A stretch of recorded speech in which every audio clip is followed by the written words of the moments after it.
মধ্যপ্রাচ্যের ভূ রাজনীতিতে এক অদৃশ্য যুদ্ধ চলছে।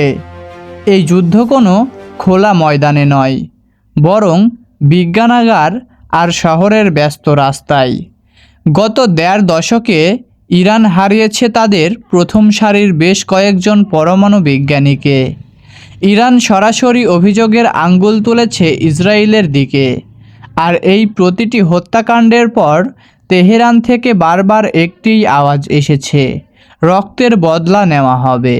ইরানের পরমাণু কর্মসূচির ওপর আঘাতের সূত্রপাত ২০১০ সালে হয়।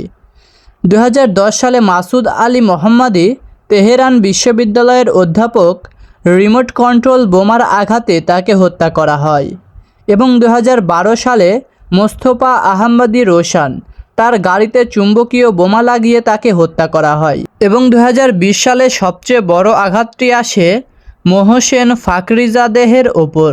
তাকে বলা হতো ইরানের পরমাণু কর্মসূচির জনক। একটি স্যাটেলাইট নিয়ন্ত্রিত স্বয়ংক্রিয় মেশিনগান দিয়ে তাকে হত্যা করা হয়। এখন কথা হলো, ইরান কি চুপ করে বসে আছে? বিশ্লেষকদের মতে ইরান তাদের বদলা নেওয়ার জন্য কৌশলগত ধৈর্য এবং ছায়াযুদ্ধের পথ বেছে নিয়েছে। প্রথমত, প্রক্সি ওয়ারফেয়ার। লেবাননের হিজবুল্লাহ, ইয়েমেনের হুথি এবং ইরাকের মিলিশিয়াদের মাধ্যমে ইরান সরাসরি তার শত্রুদের ওপর চাপ বজায় রাখছে। দ্বিতীয়ত, সাইবার হামলা।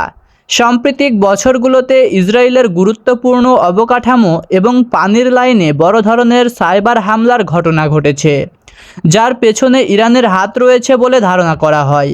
তৃতীয়ত, পরমাণু সমৃদ্ধকরণ। হত্যাকাণ্ডের প্রতিটি বড় বড় ঘটনার পর ইরান আন্তর্জাতিক চুক্তি লঙ্ঘন করে ইউরেনিয়াম সমৃদ্ধকরণের মাত্রা বাড়িয়ে দিয়েছে। তাদের দাবি এটিই হলো সবচেয়ে বড় রাজনৈতিক প্রতিশোধ।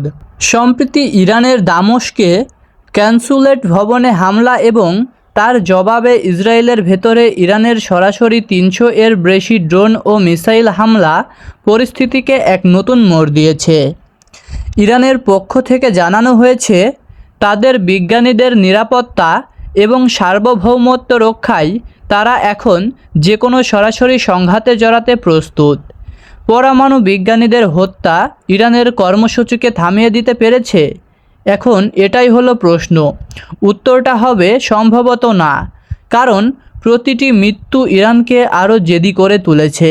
মধ্যপ্রাচ্যের এই ছায়াযুদ্ধ এখন আর ছায়াই সীমাবদ্ধ নেই। রক্তের বদলা কি বড় কোনো যুদ্ধের সূচনা করবে, নাকি এই উত্তেজনা চলতেই থাকবে পর্দার আড়ালে? আপনাদের কি মনে হয়? আপনাদের মূল্যবান মতামত অবশ্যই কমেন্ট বক্সে জানিয়ে যাবেন এবং ভিডিওটি ভালো লাগলে অবশ্যই লাইক দিয়ে চ্যানেলটি সাবস্ক্রাইব করে রাখবেন।